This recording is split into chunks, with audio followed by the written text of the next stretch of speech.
Cassie Ventura could be preparing for a career comeback following the bombshell civil lawsuit she filed against her ex, Sean Diddy Combs. The new report about Cassie's career comes after Combs' arrest on federal sex trafficking charges. I take a look at how Cassie says Combs held her career back. Welcome to Crime Fix. I'm Angenette Levy. Cassie Ventura may be planning a big comeback. Ventura was a promising young singer when she signed to Sean Combs' Bad Boy Records back in 2006. But sadly, she's become more well known for the abuse she claims to have suffered at the hands of her ex, Sean Combs, than her music. Her debut album, Cassie, was a hit, and the critics even praised it. Her second album was expected in 2008, but it never came.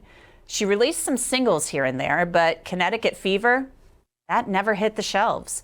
Cassie had signed a 10-album deal with Combs' Bad Boy Entertainment, but only one album was released. Her career, we now know, according to her bombshell civil lawsuit, was likely derailed and put on hold by a decade of abuse she says she suffered at the hands of Sean Combs. And it's been nearly a year since Ventura filed that bombshell civil lawsuit. Part of it read, over the years that Mr. Combs abused Ms. Ventura physically and sexually, she again and again tried to escape his tight hold over her life. Every time she hid, Mr. Combs' vast network of corporations and affiliated entities found her, and those who worked for Mr. Combs' companies implored her to return to him. Many went as far to explicitly state that her failure to return to Mr. Combs would hinder her success in the entertainment industry.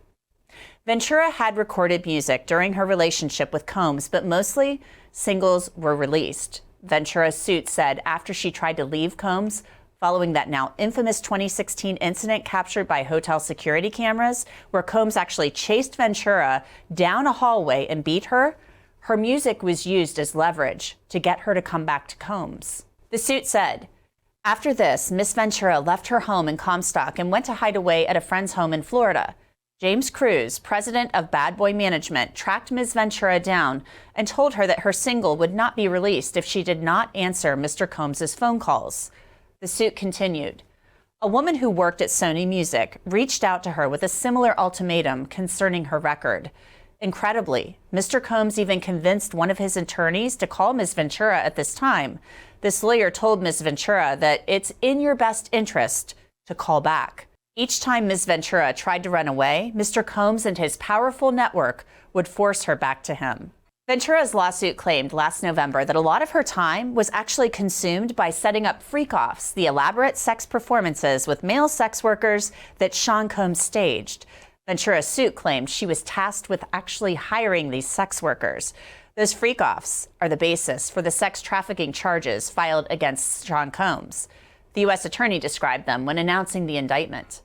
As alleged, Combs used force, threats of force, and coercion to cause victims to engage in extended sexual performances with male commercial sex workers, some of whom he transported or caused to be transported over state lines. Combs allegedly planned and controlled the sex performances, which he called freak-offs, and he often electronically recorded them. The freak-offs sometimes lasted days at a time, involved multiple commercial sex workers, and often involved a variety of narcotics, such as ketamine, ecstasy, and GHB, which Combs distributed to the victims to keep them obedient and compliant. As alleged, when Combs didn't get his way, he was violent, and he subjected victims to physical, emotional, and verbal abuse so that they would participate in the freak-offs, and that Combs hit, kicked, threw objects at, and dragged victims, at times by their hair. Hey, Crime Fix viewers, I want to tell you guys about Wondery's awesome new podcast, American Scandal. You can listen right now and explore the biggest political corruption scheme in U.S. history in the latest season, Teapot Dome. Using vivid and immersive storytelling, American Scandal retraces the bribes, players, and underhanded deals related to the Teapot Dome scandal.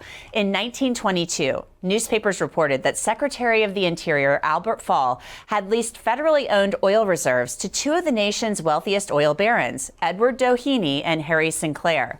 The scandal, named after one of the oil reserves in Wyoming, would eventually send Sinclair to prison for contempt of Congress and jury tampering, and made Fall the first person ever convicted of a crime committed while serving in the U.S. cabinet. Follow American Scandal on the Wondery app or wherever you get your podcasts, and you can binge the season American Scandal Teapot Dome early and ad-free right now at wondery.fm/law and crime fix. Ventura described in her suit being forced to pour oil on herself during the freak-offs and being given drugs to keep her engaged in these events, which were also called FOs. Ventura also described several instances of being beaten by Combs. In September of 2018, after dating Combs for a decade, Ventura described Combs raping her after she met him for dinner. She said she actually believed they were meeting to discuss ending their relationship, but then she said he forced his way into her home. Her suit said, Mr. Combs forced himself into her apartment and tried to kiss Ms. Ventura. She told him to stop and attempted to push him away. Mr. Combs then forcibly pulled off Ms. Ventura's clothing and unbuckled his belt. Then Ventura claimed Combs raped her and their relationship ended for good. Last November, she released this statement after filing her civil suit. After years in silence and darkness, I am finally ready to tell my story and to speak up on behalf of myself and for the benefit of other women who face violence and abuse in their relationships. With the expiration of New York's Adult Survivors Act fast approaching, it became clear that this was an opportunity to speak up about the trauma I have experienced and that I will be recovering from for the rest of my life. Now, as I mentioned earlier, Combs settled that civil suit within a day, one day. Now, thedailymail.com reports Cassie is planning a big comeback. Cassie is considering making a comeback to music now that Diddy is behind bars and some of the executives who were his lackeys are resigning. She couldn't have imagined her career would have been stalled in the way it was when her first album came out, but she has so many unreleased records that she wants to release if the timing and business is right. Now, I reached out to Cassie's lawyers and they're not commenting on this report. Meanwhile, Sean Combs' lawyer has maintained he is innocent of the criminal charges and that the sex between Combs and Ventura was consensual. His resolve is the same. He believes he's innocent. I believe he's innocent. And we're going to fight this case with all of our might until we don't have to fight any longer. I want to bring in Neama Rahmani. He's an entertainment attorney based in Los Angeles. Neama, your thoughts on this report from the Daily Mail that Cassie Ventura is considering launching a comeback? It would be an amazing comeback, both for her personally and professionally. Obviously, her relationship with Combs ended up derailing her career, and obviously she was the victim of domestic violence and sexual assault. But now there's a lot of attention on her, and she may be able to parlay that into a comeback. She hasn't released music in quite some time, well over a decade, so she'll have to get back into the swing of things, but it's certainly possible given how much attention there is on the Diddy case. It really sounds like she has a lot of music cataloged that was never released. And this was held over her, according to her civil suit that was filed last November. So talk to me about how that was possibly used, according to her, as leverage by Sean Combs. I mean, that is so stunning to me that her career was held back, according to her, by him because she's too busy doing freak-offs and things like that. Well, there's no question that Cassie met Combs through Bad Boy Records, and that's how that relationship started. And we know that Combs used whatever he could to maintain control over people.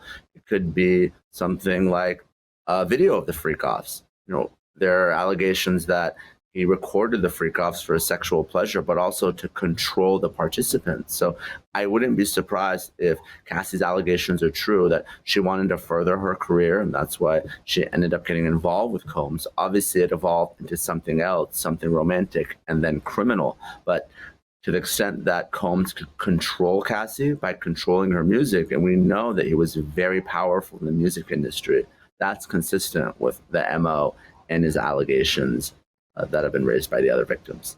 Yeah, and the timeline seems to be that, she signs this deal. It was a 10-album deal, Neama. This is what shocks me about this. A 10-album deal that she signed in 2006. One album was released, and maybe then some singles were sprinkled within there. She was working on a second album.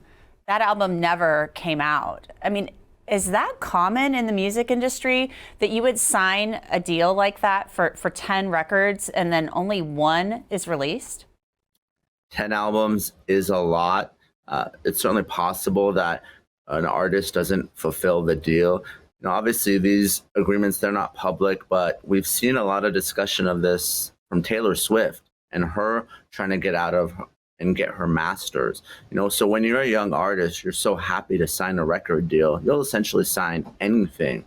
And then as artists, become bigger and they want to end up controlling their music, they oftentimes regret signing those deals. So multi-album deals are common. Not fulfilling the deal, less common. But again, when an artist wants to sign to a label, usually they'll sign anything that the company puts in front of them.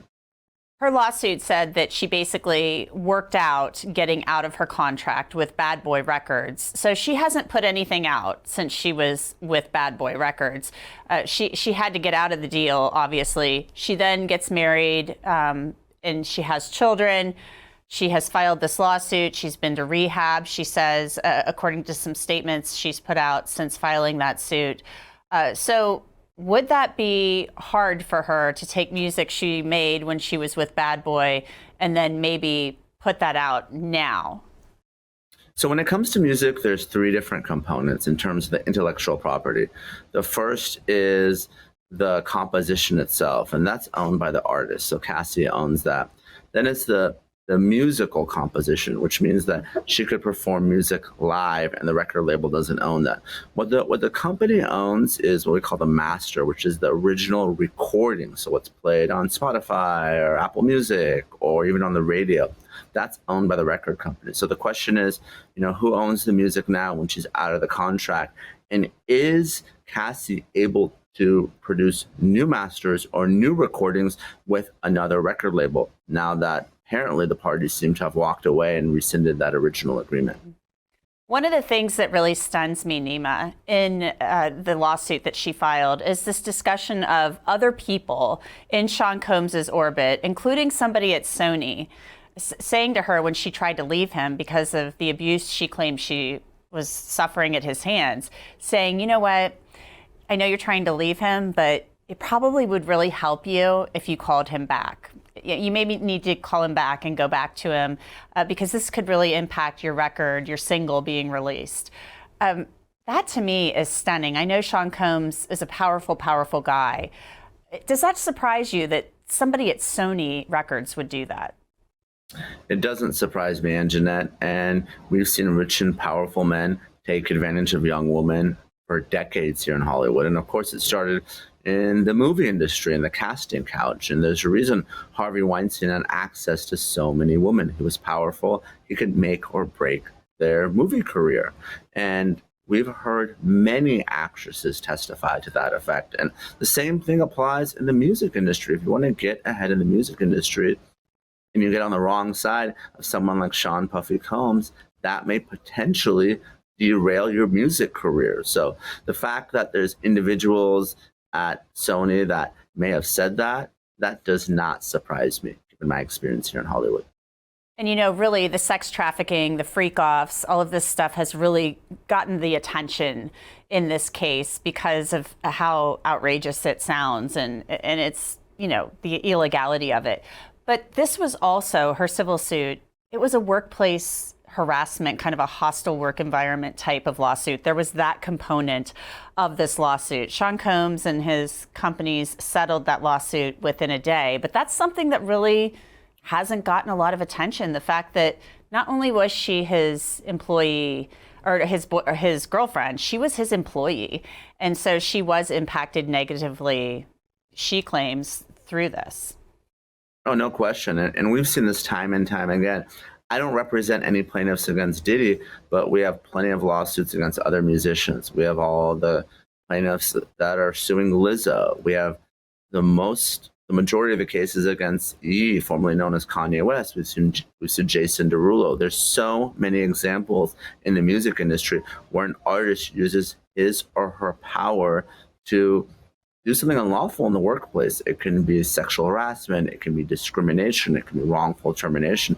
There's such a disparity in power, Angenette, that oftentimes the artists, they think they're God, and they think that the employees should be lucky to be there and they're easily replaceable. Well, obviously that's not consistent with the law in any state. So we do see a lot of employment violations in the music industry. Well, it is very disturbing. Just reading that lawsuit is just really awful, and hearing the things that she said she went through. So, Neama, do you predict that she indeed makes this comeback? Because the quote in the Daily Mail says it's really all about timing and whether or not, the climate would be right for it. Do you predict that she will indeed try to make a comeback? I think the climate is indeed right, and the Daily Mail and other outlets are reporting it. So I likely think she's going to make that attempt. Either it's someone from her PR team or someone in her inner circle that's putting these stories out there. The question is, can she come back from all the abuse that she suffered after so many years and really dedicate her time and effort away from her family? Because this is not easy to make a comeback like this. I think she can. I think she should. I support her. I support all victims of domestic violence and sexual assault. So I'm definitely rooting for her, and hopefully she can make it like she should have, frankly, a decade or two ago. Well, it will be interesting to watch it unfold, and we'll keep an eye on it. Neama Rahmani, as always, thank you so much. Thanks for having me, Angenette. And that's it for this episode of Crime Fix. I'm Angenette Levy. Thanks so much for being with me. I'll see you back here next time.